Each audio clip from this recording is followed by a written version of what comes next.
ध्यान रखिएगा, जब सुबह सो करके हम उठें तो मुंह धो या ना धो, 1-2 बार पहले राम राम निकले मुंह से। क्यों? क्योंकि जब हम रात में सोते हैं तो हम एक छोटी मौत के मुख में जाते हैं।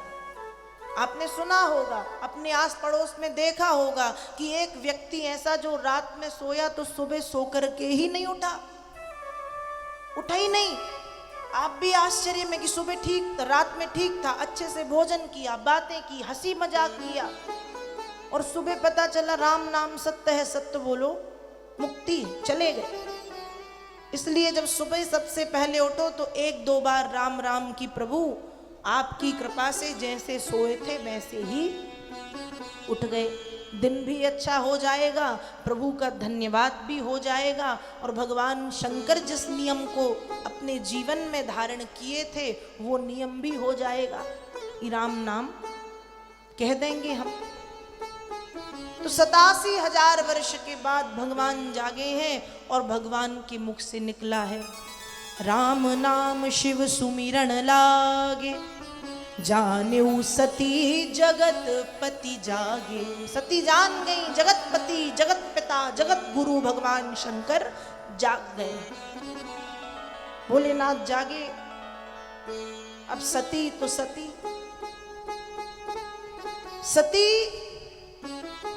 ने आकाश में देखा कि खूब सारे विमान जा रहे हैं, कहीं कहीं पे खूब देवी देवता सुंदर सुंदर कपड़े पहने हैं और मंत्रों को गाते हुए चले जा रहे हैं, चले जा रहे हैं, चले जा रहे हैं। सती पूछती है, महाराज ये कहाँ जा रहे हैं? प्रभु ये कहाँ जा रहे हैं? भोलेनाथ बोले, देवी आपके पिता प्रजापति दक्ष एक बहुत बड़ा यज्ञ कर रहे हैं, ये सारे वहीं जा रहे हैं। सती कहती है कि हे पतिदेव, जब पिताजी यज्ञ कर रहे हैं तो हमको भी जाना चाहिए। भोलेनाथ ने कहा बिल्कुल, माता पिता के घर, गुरु के घर, मित्र के घर हम बिना बुलाए जा सकते हैं, किसी निमंत्रण की जरूरत नहीं होती। माता पिता के घर कोई काम है, आप उनसे दूर रहते हैं, आप बिना बुलाए जाइए, क्योंकि वो घर है। गुरु का घर भी आपका घर है, बुलाने की जरूरत नहीं है, कभी भी जा सकते हो। मित्र का घर, यदि आपका कोई परम मित्र है वो भी आपका घर है। माता पिता के घर, गुरु के घर, मित्र के घर बिना बुलाए जाना चाहिए। लेकिन जहाँ प्रेम हो वहाँ, और जहाँ मनमुटाव है, जहाँ खटास है, जहाँ क्लेश है, जहाँ कलह है, ऐसे स्थान पर नहीं जाना चाहिए। ऐसी जगह पे जाने पर जो जाता है उसका भी बुरा, और जिसके यहाँ जाते हैं उसका भी बुरा होता है। तो सती ने कहा कि पिताजी के घर यज्ञ है, तो पिताजी ने आमंत्रण तो भेजा नहीं, हो सकता है भूल गए हो या बाद में भेजें। तो प्रभु माता पिता के घर तो बिना बुलाए जाया जा सकता है, चले। महादेव ने कहा देवी चलता, लेकिन अब आपके पिता और आप में वो प्रेम नहीं रहा जो था। सती ने कहा मतलब? भोलेनाथ ने कहा एक समय आपके पिताजी का और मेरा झगड़ा हो गया, मैंने आपको बताना उचित नहीं समझा। सती कहती है प्रभु तब नहीं बताया सो अब बता दो, किस बात पे झगड़ा हुआ? भोलेनाथ बोले एक बार आपके पिताजी जब प्रजापतियों के राजा बने तो एक सभा बुलाई गई, उस सभा में सब देवी देवता थे, ब्रह्मा जी थे, मैं भी था। जब आपके पिताजी सभा में आए तो सब खड़े हो गए, मैं और ब्रह्मा जी हम दोनों बैठे रहे। ब्रह्मा जी इसलिए क्योंकि पिताजी हैं, और पुत्र के आने पर पिता खड़ा हो ये अच्छा नहीं होता, इसलिए ब्रह्मा जी बैठे रहे। अब भोलेनाथ तो हो सकता है वो दक्ष के जामाई थे, दामाद थे, जामाता थे, इसलिए खड़े ना हुए, पर ऐसी बात नहीं है। भोलेनाथ इसलिए बैठे हैं क्योंकि जहाँ भी बैठते हैं और देखते हैं कि समय व्यर्थ में जा रहा है तो राम नाम में डूब जाते हैं। तो भगवान शंकर ध्यान में थे, उठ नहीं पाए। अब दक्ष ने देखा कि सब खड़े हैं पर शिव बैठे हैं, तो दक्ष को 100 लोगों का खड़ा होना नहीं दिखाई दिया। शिव बैठे हैं ये जल्दी दिख गया। ध्यान रखो, संसार में ये दक्ष वैरायटी के लोग ज्यादा हैं, जिनको 100 अच्छाइयों में एक बुराई जल्दी दिखती है। आप में 100 अच्छाइयां हैं, लेकिन एक यदि थोड़ी सी कमी है, एक थोड़ी सी बुराई है, तो लोग 100 अच्छाई छोड़ के उस बुराई को पकड़ के आपकी, आज की भाषा में कहें तो टांग खींचने में लगे रहते हैं। पर ये बताओ कि दुनिया में कौन व्यक्ति ऐसा है जो पूरा है? यदि किसी में 100 बुराइयां हैं तो एक अच्छाई होगी, और किसी में यदि 100 अच्छाइयां हैं तो एक बुराई भी होगी। इसलिए उसको स्वीकार करो। दक्ष वैरायटी मत बनो कि 100 लोग खड़े हैं वो नहीं देखना, हमको शिव बैठे हैं वो देख लिया। इंद्र, वरुण, कुबेर, दिक्पाल, 64 योगिनी सब बिल्कुल खड़े हैं। 49 मरुदगर गण, अष्ट वसु इत्यादि सब खड़े हैं। दक्ष को वो नहीं दिखा, शिव बैठे हैं वो दिख गया। और दक्ष ने बड़बड़ाना प्रारंभ कर दिया, अरे ये शिव नहीं, ये अशिव है, ये मंगलकारी नहीं, ये अमंगलकारी है। अरे इसको तो कोई जानता तक नहीं था। जब से मैंने मेरी बेटी का विवाह इससे किया है तब से लोग जानते हैं। और ये कोई देवादिदेव नहीं, ये भूतों का सरकार है।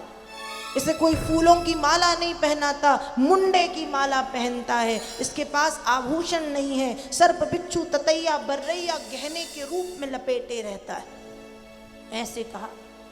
भगवान शंकर को क्रोध नहीं आया। क्यों?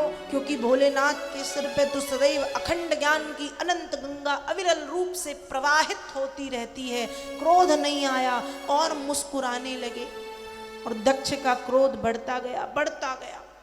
भगवान शंकर ने बिना कुछ कहे मुस्कुराते हुए उठे और उस सभा का त्याग कर दिया। क्रोध के कारण दक्ष ने भी उस सभा को छोड़ दिया। उस समय उस सभा में जो रुद्रगण थे, उन रुद्रगणों ने ब्राह्मणों को ये श्राप दिया, सर्वभक्षा दुजावृत्यै द्रत विद्या तपोव्रता वित्त देहेन्द्रिया रामा याचका विचरन्तु। भागवत जी में वेदव्यास जी लिख रहे हैं कि प्रजापति दक्ष की हाँ में हाँ जो ब्राह्मण मिला रहे थे, उन ब्राह्मणों को भगवान शंकर के रुद्रगणों के द्वारा ये श्राप दिया गया कि सर्वभक्षा दुजावृत्यै, तुम्हें भक्ष और अभक्ष का ज्ञान नहीं रहेगा। क्या खाना चाहिए, क्या नहीं खाना चाहिए, तुम सब खाओगे। संयम नियम का पालन नहीं कर पाओगे और भिक्षा मांगते हुए फिरोगे। ये श्राप रुद्रगणों के द्वारा ब्राह्मणों को दिया गया। बाद में भगवान शंकर ने वरदान भी दिया है। तो पहले श्राप मिला और रुद्रगण भी वहां से चले गए। उस समय जो माता सती को भगवान शंकर ये सुना रहे थे पुरानी बात कि ऐसा ऐसा हुआ, तो आप मत जाओ।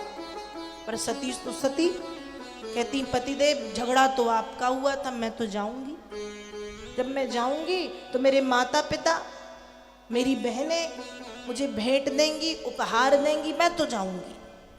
भगवान शंकर ने खूब मनाया, देवी मत जाओ, पर सती नहीं मानी। और जब नहीं मानी तो भगवान ने विचार किया, अब पत्नी से जीत कौन सकता है? कोई नहीं। भगवान शंकर ने विचार किया कि मौन धारण कर लो, और भगवान शंकर मौन धारण करके, मौनम सर्वार्थ साधनम, मौन धारण करके बैठ गए। सती बार बार बाहर जाती हैं, भीतर आती हैं, बाहर जाती हैं, इसलिए कि कहीं मेरे पिताजी ने मुझे लेने के लिए किसी को भेजा तो नहीं, और भीतर आती हैं कि कहीं महादेव को मेरी जरूरत तो नहीं।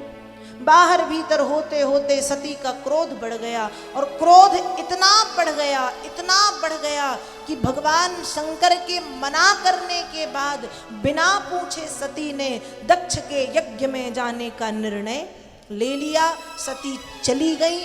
भगवान शंकर ने विचार किया कि बेटियां जब पिता के घर से पति के घर आती हैं तो सम्मान के साथ आती हैं, और जब पति के घर से पिता के घर जाएं तब भी सम्मान पूर्वक जाना चाहिए। इसलिए शंख घंटी बाजे नंदी भृंगी इत्यादि के साथ भगवान शंकर ने सती को भेजा।